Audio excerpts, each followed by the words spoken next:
You know, I want to test my limits of my abilities. I want to see how far I can go, how high I can jump. The words on their shirts say DAFT Freerunning. DAFT stands for Jason, RC, Fernando, Tinkham, and that is the two founders' first and last names. And it also means, you know, reckless, senseless, insane. But so it just kind of works. DAFT, like off the wall or flipped out. Freerunning, like that or that. You might also hear it called parkour. Parkour is the most efficient way of getting from point A to point B. And free running is adding tricks and style and flair into the mix. It's a sport that's catching on the streets and in the movies. I see a park bench and I see something I can flip off of. I see a cement block and I can do a vault over it. I see a playground and I see a chance to do a high flip off of.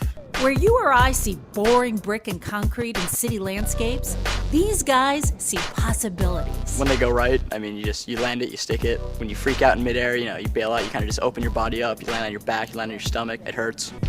Which is why these guys aren't just winging it. Eating healthy and exercise and rest is a big part of this. If one of these moves is going to go wrong, they want it to happen here.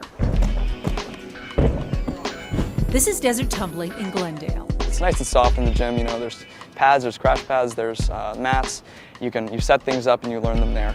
And then once you're comfortable with it in the gym, then you take it outside. It's a lot harder on the knees outside. On the concrete, you feel that shock wave if you don't land properly. When it goes wrong, I take the hit. I roll out of it. I was an ASU gymnast. That was my wife back in the late 70s, early 80s. Paul Hartman helps to keep these guys safe. Because they're going to go out in the real world onto some concrete surfaces and other surfaces and do the same thing. So we want to make sure it's perfect here in the gym. I don't want to walk down the stairs because it's boring. You know, it's the normal thing. Society tells you, hey, just walk down the stairs. That's what it's for.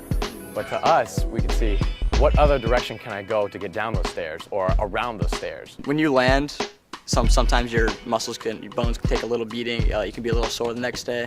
But really, the only real injury you'll get is if you bail out, if you freak out in midair. Sometimes we're misunderstood because people don't understand what all it takes to do what we're doing, and we're not there to destroy anything. We're just there to do our movements in the best way possible without damaging anything, and especially not ourselves. So where do these guys want to land with all this? Well, for now, on their feet, of course. But a couple of these guys admit where they'd like to land is in the movies, as true Hollywood stuntmen.